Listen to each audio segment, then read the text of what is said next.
پیسے اور طاقت نے اس کا دماغ خراب کر دیا تھا اور وہ اس رب کو ہی بھول بیٹھا جس نے اس کائنات کو تخلیق کیا۔ یہ تم کیسی باتیں کرتی ہو رضیہ بیگم؟ میں نہیں مانتا ان باتوں کو۔ یہ سب قصے کہانیاں ہیں جن باتوں کو میرا دل ہی نہیں مانتا، میں کیسے ان باتوں کو مان لوں؟ توبہ میری یا اللہ توبہ! یہ آپ کیا کہہ رہے ہیں؟ میں نے 1000 دفعہ آپ کو سمجھایا ہے کہ ایسی الٹی سیدھی باتیں مت کیا کریں، اللہ تعالیٰ کے قہر سے ڈریں۔ بیگم، میرا نام سیٹھ وقار ہے، سیٹھ وقار۔ میرے پاس کیا نہیں ہے؟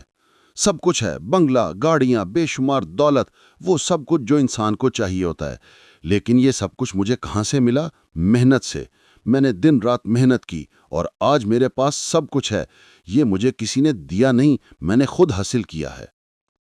کسی خدا نے اوپر سے نہیں پھینکا۔ ہر وقت خدا خدا کرتی رہی ہو، کہاں ہے خدا؟ دکھاؤ مجھے اگر خدا ہے تو۔ وہ نظر نہیں آ رہا۔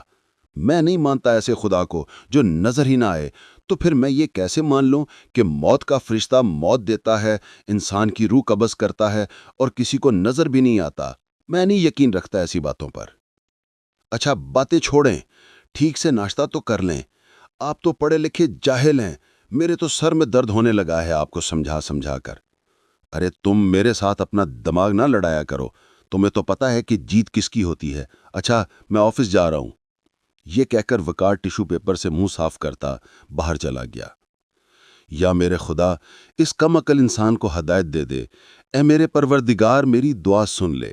یہ کہہ کر رضیہ ایک گہری سوچ میں ڈوب گئی۔ سیٹھ وقار اپنی مہنگی ترین گاڑی میں بیٹھا مین روڈ پر جا رہا تھا۔ وہ ڈرائیونگ بھی خود ہی کرتا تھا۔ غریبوں سے سخت نفرت کرنے والا اور بے رحم انسان تھا وقار۔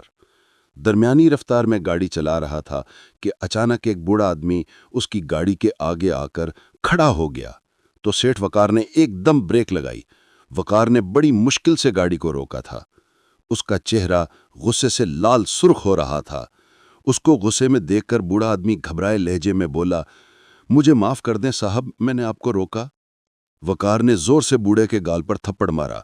بکواس بند کرو، اگر تم گاڑی کے نیچے جاتے تو جانتے ہو میں نے کتنی مشکل سے گاڑی کو روکا ہے۔ دفع ہو جاؤ یہاں سے۔ صاحب مجھے آپ سے ایک کام تھا، میں آپ کے گھر بھی گیا تھا۔ وقار اور بھڑک اٹھا، میں نے تمہیں کتنی بار سمجھایا ہے کہ مجھ سے ملنا ہے تو فیکٹری میں ہی ملا کرو، تم کیوں گھر گئے تھے؟ بوڑھا ہاتھ جوڑتے ہوئے بولا، میرا بچہ بیمار ہے، میرے پاس پیسے نہیں ہے، مجھے تھوڑے سے پیسے دے دیں، میں اس کے لیے دوائی لے آؤں۔ سیٹھ وقار نے تیش میں آ کر بوڑھے کو گریبان سے پکڑ کر جھنجھوڑا۔ ارے بوڑھے، تمہارا دماغ خراب ہے؟ بیٹا تمہارا بیمار ہے، دوائی کے لیے پیسے میں دوں؟ کیوں دوں میں پیسے؟ پہلے جو پیسے لیے تھے تم نے وہ واپس کیے نہیں؟ وہ دھاڑا۔ خدا کے لیے صاحب جی، مجھ غریب پر مہربانی کریں، میں آپ کے سارے پیسے واپس کر دوں گا۔ وہ گڑگڑا رہا تھا۔ ارے جاؤ، دفع ہو جاؤ یہاں سے، میں تمہیں 1 روپیہ بھی نہیں دوں گا۔ اور کس خدا کی بات کرتے ہو جسے میں نے آج تک دیکھا ہی نہیں ہے؟ اور آج کے بعد فیکٹری آنے کی ضرورت نہیں ہے، میں نے تمہیں نوکری سے نکال دیا ہے۔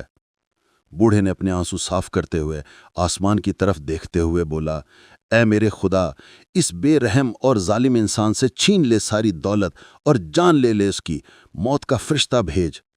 اور تجھے پتا ہے میرے پاس پیسے نہیں ہیں، میرے بیٹے کو تندرستی دے۔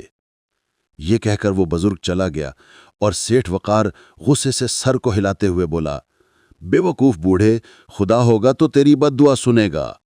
یہ کہتے ہوئے وقار گاڑی میں بیٹھا اور روانہ ہو گیا۔ رات کے 10 بج رہے تھے۔ وقار اپنے کمرے میں بیڈ پر گہری نیند سو رہا تھا۔ اس کے خواب میں موت کا فرشتہ آیا اور بولا، مجھے اس خدا نے بھیجا ہے جو زندہ اور قائم ہے، جس پر تو یقین نہیں رکھتا۔ اللہ تعالیٰ نے مجھے کہا ہے، جا سیٹھ وقار کی جان نکال کر لے آ، اس کی زندگی ختم ہو گئی ہے، اور میں ہوں موت کا فرشتہ، آئے تیری جان لے کر ہی جاؤں گا۔ تم نے بہت بڑے بڑے گناہ کیے ہیں، اللہ تعالیٰ تجھ سے بہت ناراض ہے۔ تم غریبوں پر ظلم کرتے ہو، موت پر یقین نہیں رکھتے، تیار ہو جاؤ، میں تمہاری جان نکالنے لگا ہوں۔ سیٹھ وقار کا پورا جسم کانپ رہا تھا اور وہ اتنا ڈر گیا تھا کہ رونے لگا۔ مجھے معاف کر دے اے میرے رب، مجھے یقین آ گیا ہے کہ یہ تیرا ہی بھیجا ہوا موت کا فرشتہ ہے۔ آج سے ہی میں سچی توبہ کرتا ہوں، کبھی کسی غریب کو تنگ نہیں کروں گا. مجھے تھوڑی سی زندگی دے دے. مجھے معاف کر دے. اے میرے پروردگار، تو موجود ہے، زندہ اور قائم ہے. مجھے یقین آ گیا ہے. جاؤ، تمہیں مہلت دی میرے رب نے. مجھ سے کہا کہ اگر یہ آدمی سچی توبہ کر لے تو اسے تھوڑی مہلت دے دینا، میں پھر آؤں گا. یہ کہہ کر موت کا فرشتہ چلا گیا. وقار کی آنکھ کھلی تو وہ اپنے نرم بستر پر دراز تھا، مگر اس کا پورا جسم پسینے پسینے ہو رہا تھا. اے سی کی ٹھنڈک میں بھی اس کے کپڑے پسینے سے شرابور تھے. اس کو احساس ہو گیا تھا کہ وہ غلط تھا، اور دنیا بنانے والے نے اس کو بتا دیا کہ وہی خالق و مالک ہے. جب چاہے جلا بخش دے اور جب چاہے جان لے لے. سیٹھ وقار نے سچے دل سے توبہ کی اور عہد کیا کہ وہ اب کبھی بھی اپنے رب کی نافرمانی نہیں کرے گا. رات کے اس پہر جب مینیجر صاحب نے اپنے سیل فون پر سیٹھ وقار کا نمبر دیکھا تو وہ شدید حیران ہوا. یا اللہ، خیر؟ کہتے ہوئے اس نے یس کا بٹن پش کر دیا. جی سر، حکم، وہ بولا. صابر صاحب، ہماری فیکٹری میں جو بوڑھا ورکر تھا جس کو میں نے آج فارغ کر دیا تھا، اس کو واپس رکھ لیں اور اس کو بچے کے علاج کے لیے جو رقم درکار ہے وہ دے دیں میرے صبح آنے سے پہلے. باقی باتیں فیکٹری آ کر کروں گا. مینیجر صاحب حیران فون تھامے کھڑے تھے اور سیٹھ وقار نے مطمئن انداز میں سر بستر کی پشت سے لگا لیا.